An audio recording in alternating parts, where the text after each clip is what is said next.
नमस्कार. आज वसई तालुक्यामध्ये नालासोपारा येथील एस-टी-पी प्लांटवरील 41 बिल्डिंग तोडक कारवाई जोर धरत आहे. जवळपास 14 ते 15 बिल्डिंग तोडलेले आहेत. आता उर्वरित ज्या बिल्डिंग आहेत त्या देखील सोमवारपासून तोडणार आहेत. तोडल्यानंतर जे गरीब जनतेने घरं विकत घेतलेली ती घरं त्यांना सोडून रस्त्यावरती यावं लागते, म्हणून सर्व जनतेला त्या गरीब जनतेची फार चिंता आहे. अशा सर्व प्रश्नांची उत्तर घेण्यासाठी आज आम्ही आम आदमी पार्टीचे जिल्हा अध्यक्ष जॉन परेरा यांच्याकडे आलेलो आहोत. परेरा साहेब नमस्कार. नमस्कार. साहेब, तुम्ही ह्या नालासोपारा आचोळे येथील 41 बिल्डिंगच्या तोडक कारवाईविषयी तुम्ही काय सांगाल? या संदर्भात मी अगोदरच महानगरपालिकेला एक पत्र दिलेलं होतं.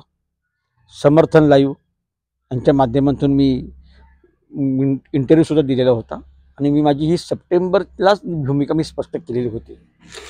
विशेष म्हणजे या इमारती तोडण्याचा न्यायालयाचा निर्णय 31 सप्टेंबरने दिलेला होता. पुढे केवळ पावसाळा असल्यामुळे लोकांना कुठे जाता येणार नाही आहे, म्हणून त्यांना मुदतवाढ दिली गेली आणि ती 31 जानेवारीपर्यंत शेवटची मुदत होती आणि 31 जानेवारीची शेवटची मुदत येताबरोबर महानगरपालिकेने कारवाई सुरू केलेली आहे. आम्ही अगोदर स्पष्ट केलेलं आहे की ह्या 41 इमारती बांधल्या गेल्या, ह्याला जवळजवळ 12 वर्ष 13 वर्ष पूर्ण होऊन गेलेली. इमारती बांधण्याच्या सुरुवातीपासून आजपर्यंत कालावधी जर बघितला तर 15 वर्षे गेलेली आहेत.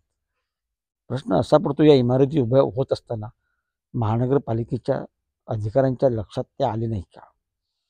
त्यांनी त्यांना नोटीस का पाठवलं नाही? तर या मध्ये महानगरपालिकेचे अधिकारी पूर्णपणे सामील आहेत, हे एकदा मी स्पष्ट करतो. जो सीताराम गुप्ता नगरसेवक त्यांनी ह्या इमारती बांधलेल्या आहेत.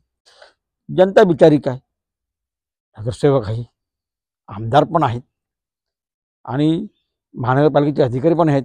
घरपट्टी लागली जाते म्हटलं त्यांना ते माहिती नसतं काय आहे, खरं आहे खोटं आहे माहिती नसतं. त्यांनी ती फसले गेले, त्यांनी ती घरं विकत घेतली गेलेली आहे. त्यांच्यावर फार मोठा अन्याय आज महानगरपालिकेच्या माध्यमातून झालेला आहे आणि होत आहे. पण जनता काय करणार, परत त्यांच्याकडे जाते. कारण गरजवंतांना अक्कल नसते, ही आपल्या मराठीमध्ये म्हण आहे. ते गरजू आहेत, त्यांना कुठेतरी आता आसरा पाहिजे, निवारा पाहिजे, म्हणून त्यांना ते भेटत असतात. परंतु न्यायालयाचा निर्णयच असा आहे की त्याला कोणीच करू शकत नाही. मागचे काय आताचे काय, कुठलेच आमदार खासदार या न्यायालयाच्या निर्णयाच्या विरोधात जाऊ शकत नाही. सध्या फक्त एवढंच करू शकतात की मी त्याच्यामध्ये मागे पर्याय दिलेला होता, पत्रात दिलं, त्याच्यानंतर सुद्धा मी पर्याय दिलेला आहे. मी सांगितलेलं आहे की माडाचे विरार वेस्टला अनेक घरं इमारती बांधलेल्या आहेत, त्याच्यामध्ये फ्लॅट रिकामी आहेत, लोक ते घ्यायला तयार नाही आहेत. त्यांना तात्पुरता का होईना त्याच्यामध्ये शिफ्ट करा, त्यांना तिथे राहायला द्या. आणि मग या संदर्भात जे दोषी आहेत, पहिले म्हणजे नगरसेवक जो सीताराम गुप्ता, त्याची पूर्णतः प्रॉपर्टी, त्याची पूर्णतः बँक अकाउंट सगळं सील करणं, त्यांनी जेथे पैसे गुंतवणूक केलेत ते सगळं वसूल करणं हे गरजेचं आहे. दुसरी गोष्ट अशी की या 12 वर्षाच्या कालावधी 15 वर्षाच्या कालावधीमध्ये जे ते महानगरपालिकेचे अधिकारी होते त्यांची सुद्धा प्रॉपर्टी जप्त होणे गरजेचं आहे. तिथपासून आजपर्यंत सगळेच अधिकारी जे आहेत ते त्यांची सगळी प्रॉपर्टी जप्त होणं गरजेचं आहे. त्यांची सुद्धा अकाउंट सील होणं गरजेचं आहे.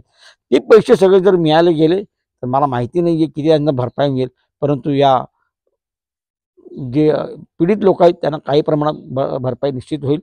त्यांना कुठेतरी त्यांना त्यांची सोय होईल. आणि मी हेच मुख्यमंत्र्यांना पत्र लिहिलेलं आहे की तुम्ही यांच्याकडे लक्ष द्या आणि त्यांना न्याय द्या असं सांगेन.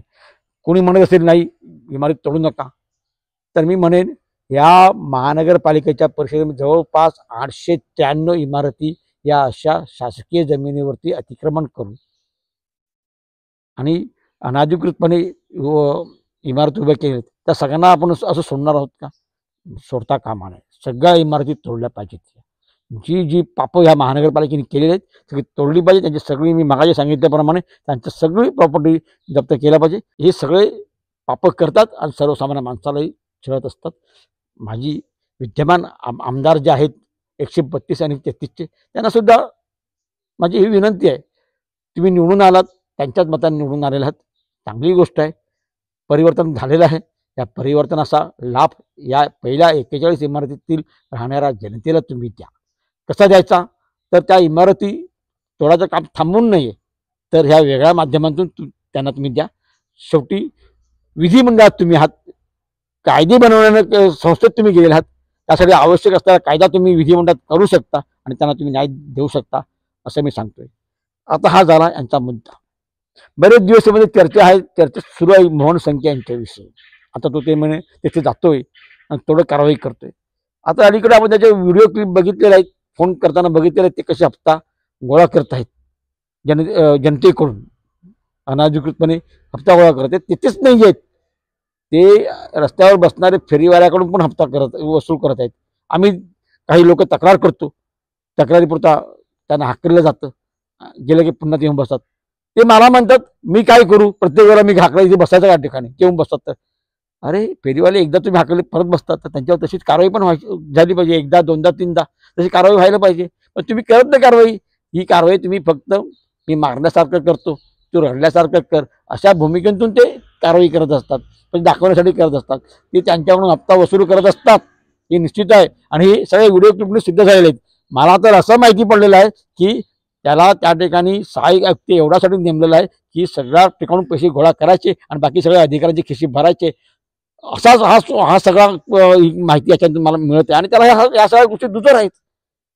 या ठिकाणी असलेले आयुक्तापासून ते बाकी सगळे जे अधिकारी आहेत त्या सगळ्यांनाचे खिशी भरण्याचं काम या मोहन संख्येमार्फत केलं जातं हे याच्यातून सिद्ध होतंय. हा भ्रष्टाचार आहे. या भ्रष्टाचाराला कुठेतरी लगाम लागला पाहिजे. मोहन संख्येचं आता निलंबित केलं असं म्हणतात, पण खरंच निलंबित केलं का हा माझ्या मनामध्ये संशय आहे. जर निलंबित केलं असेल तर त्यांना निलंबनाचं पत्र दिलेलं आहे ते सोशल मीडियावर व्हायरल करा की.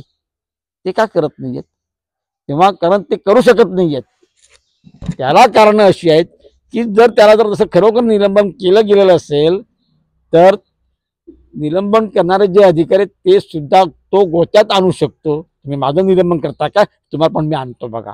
ही त्यांना माहिती आहे, त्यांना भीती आहे, म्हणून ते निलंबनाचं पत्र ते काढत नाहीयेत. ही याच्यातली खरी वस्तुस्थिती आहे. महानगरपालिका म्हणजे जगातील सर्वात भ्रष्ट महानगरपालिका ही वसई विरार शहर महानगरपालिका आहे. मी मागे म्हटलं होतं आपल्याच एका मुलाखतीमध्ये, आजही मी तीच पुन्हा त्याची पुनरावृत्ती करत आहे. तर आपण ऐकलं, आम्ही जॉन परेरा साहेब यांना 41 बिल्डिंग विषयी प्रश्न विचारला, परंतु त्यांनी 41 बिल्डिंगच्या जे रहिवाशी आहेत त्यांना तर पर्यायी मार्ग उपलब्ध व्हावा, परंतु हे सर्व पाप महानगरपालिकेचं आहे. आणि महानगरपालिकेचे सध्या एक सहाय्यक आयुक्त आहेत, ह्यांची क्लिप वसईभर फिरत आहे. त्याबद्दल देखील त्यांचं म्हणणं आहे की त्या सहाय्यक आयुक्तांना निलंबित कराच, परंतु त्याच्यावरती निलंबनाची कारवाई केलेलं पत्र हे सर्व माध्यमांना द्या आणि संपूर्ण वसईत जे काही सहाय्यक आयुक्त आहेत त्यांना देखील ह्या विषयाची कल्पना व्हावी की आता भ्रष्टाचार करून चालणार नाही, कारण भ्रष्टाचार केल्यावरती आमच्यावरती कारवाई होते हे त्यांना माहीत पडलं पाहिजे. परंतु त्यानंतर त्यांचं एक देखील दुसरं म्हणणं आहे की मोहन संखे नामक जे अधिकारी आहेत त्यांच्यावरती निलंबनाची कारवाई करण्याची हिंमत हे अधिकारी दाखवत नाही, कारण हा व्यक्ती भ्रष्टाचार स्वतःसाठी करत नाही तर सर्व अधिकाऱ्यांना मिळून हे भ्रष्टाचार करत आहेत असं जॉन परेरा यांचं म्हणणं आहे. तर आता तुम्हीच विचार करा, आपली महानगरपालिका कसे काम करते आणि काम भ्रष्टाचारीवरती कसा बसवते ह्यावरती जनतेनेच विचार करावा. वसई लाईव्ह न्यूजसाठी दिलीप डाबरेसह मोजेस डिसूजा, नंदाखाल, वसई.